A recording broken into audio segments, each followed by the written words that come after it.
just to answer Corleone's question, how to use it with dry shaving.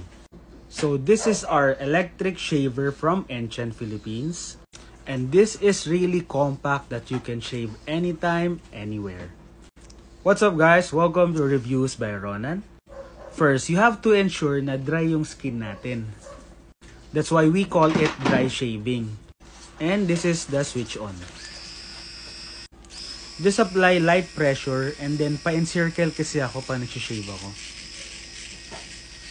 So just light pressure lang, no? Wag naman yung sobrang garit na garit ka sa face mo na halos madurog na.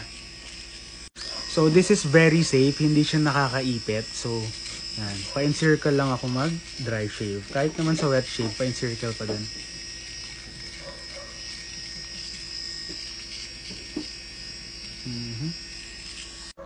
This is the best thing that I really want with this shave. Kasi sa traditional shave, madalas ako masugatan since nagmamadali ako after a shower.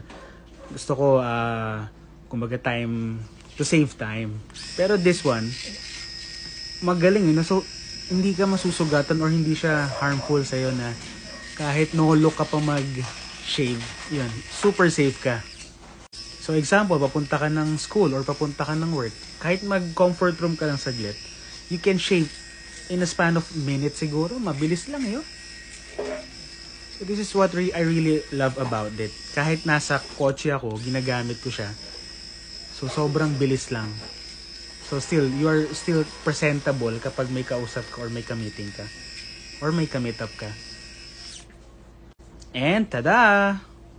So this is how I look like after dry shaving. Super convenient. And what I really love about this is the design. So this is very elegant. So sobrang dali lang ilagay sa bag and sa pocket. So what are you waiting for? Click the yellow basket and let me know your thoughts about this.